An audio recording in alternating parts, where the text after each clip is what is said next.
पटेल केम specialist का यहाँ पे SME IPO यहाँ पे आ चुका है। तो क्या आपको इस IPO में अप्लाई करना चाहिए? इस IPO में जो कंपनी है उसकी क्या यहाँ पे फाइनेंशियल है, कंपनी का GMP क्या चल रहा है, कंपनी आपको कितना प्रॉफिट दे सकती है, कंपनी का बिजनेस मॉडल क्या होने वाला है, A to Z चीज के बारे में बात करेंगे। लास्ट में ये भी डिस्कस करेंगे कि आपको इस IPO में अप्लाई करना चाहिए नहीं करना चाहिए, आपको यहाँ पे लिस्टिंग गेन कितने मिलने वाले हैं, लॉन्ग टर्म के लिए कंपनी अच्छी है या शॉर्ट टर्म के लिए अच्छी है, सारी चीज पटेल केम स्पेशलिस्ट के बारे में ये वीडियो होने वाली है। तो सबसे पहले कंपनी का थोड़ा बिजनेस मॉडल समझ लेते हैं कि ये अहमदाबाद बेस्ड कंपनी है जो कि फार्मास्यूटिकल सेक्टर से यहाँ पे बिलोंग करती है। और इस कंपनी का काम है फार्मास्यूटिकल एक्सिपेंट्स बनाना, जैसे माइक्रोसेल्यूलोज, सोडियम स्टार्च, क्रोस्कारमेलोज सोडियम, जो कि इन टेबलेट्स की डिसइंटीग्रेशन और स्टेबिलिटी करना बहुत जरूरी होता है। इनके कस्टमर्स यहाँ पे फार्मा मैन्युफैक्चरिंग यूनिट्स है और ये लोग एक्सपोर्ट भी करते हैं। 15 से ज्यादा कंट्रीज में इनका एक्सपोर्ट का काम भी है। और इंडिया में जितनी भी मैन्युफैक्चरिंग यूनिट्स है जो कि फार्मास्यूटिकल इंडस्ट्री में है, जो दवाई वगैरह बनाती है, वो भी इनसे यहाँ पे जुड़ी हुई है, वो इनके कस्टमर्स है इस कंपनी के, पटेल केम स्पेशलिस्ट के। कंपनी के पास में 2 यहाँ पे मैन्युफैक्चरिंग यूनिट है, वटवा और तालोड़ में। कंपनी एक और नया प्लांट यहाँ पे बना रही है और उसी के लिए ये IPO यहाँ पे फंड रेज कर रहा है। ओवरऑल ये एक B2B बिजनेस मॉडल है जिनकी डायरेक्ट डिमांड यहाँ पे फार्मा सेक्टर से जुड़ी हुई है। अब IPO की थोड़ी सी डिटेल के बारे में बात कर लेते हैं। IPO 25 जुलाई से ओपन हो रहा है और 29 जुलाई को एंड हो रहा है। प्राइस बैंड यहाँ पे 82 से 84 का रखा गया है और ये पूरा फ्रेश इशू है। लिस्टिंग BSE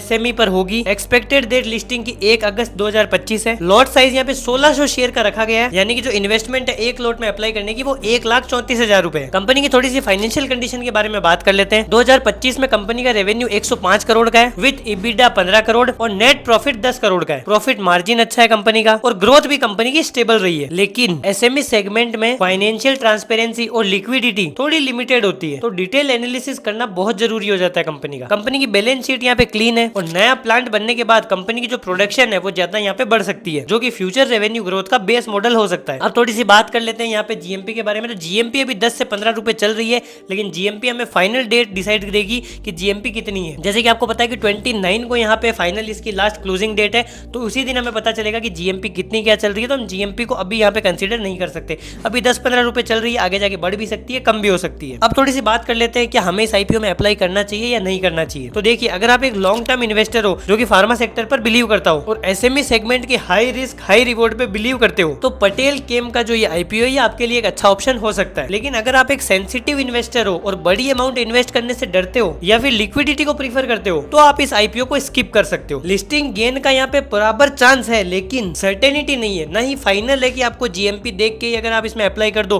तो आपको यहाँ पे गेन्स मिल जाए। लेकिन अगर आप लॉन्ग टर्म चाहते हो तो आप इन्वेस्ट कर सकते हो। बाकी GMP लास्ट दिन चेक करके GMP में लिस्टिंग गेन लेना चाहते हो तो अप्लाई कर सकते हो। लेकिन शॉर्ट टर्म के लिए या फिर अप्लाई करते IPO मिल गया और बड़ा प्रॉफिट हो जाएगा, वैसा बिल्कुल भी दिमाग में मत रखिएगा। और कोई क्वेश्चन है तो आप कमेंट बॉक्स में पूछ सकते हो।